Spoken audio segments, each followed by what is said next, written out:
Today we're going to be learning how to do the double twist Italian cast on. This is a long-tailed method that is my method of choice, and it allows for an extremely stretchy selvage edge, which is great for any kind of cuff. I use it particularly for socks.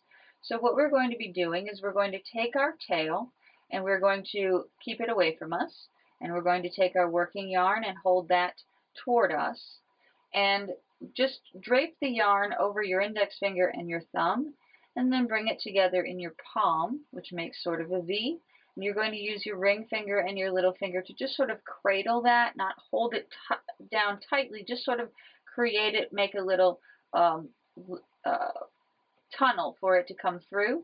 And that allows us to maintain tension where we're going to be creating stitches. So we're going to begin by taking the tip of our needle and we're going to insert it underneath the strand that encircles the index finger and the thumb. And we're going to pull that strand out so that it makes a V across your palm. Now the V should come down over the working yarn, which is encircling your thumb.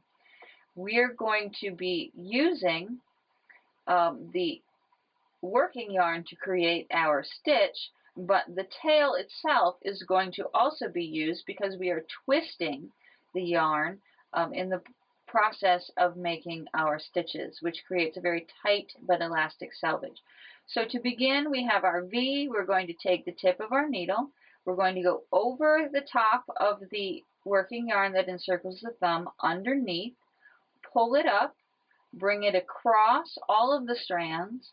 Then we're going to take the tip of the needle and we're going to bring it over and then under the yarn at the index finger and pull that through the opening that is created by the thumb. Now what we've done is we've created 2 stitches here, and every time after this we will only be creating 1. So now that we have created these 2 stitches, release your thumb from that loop and use the thumb to pull the yarn taut so that your 2 initial stitches are taut on the needle. Now we're going to repeat that process very simply, under the thumb, over both strands of yarn, grabbing the strand at your index finger, pulling it through the opening created by the thumb, and using the thumb to pull the yarn taut. One more time, under the thumb, over both strands, hook the yarn at the index finger, bring it through the opening, release your thumb, and pull it taut. Now you'll find after you have made a few stitches that 2 things are happening. First, you're using up the tail strand.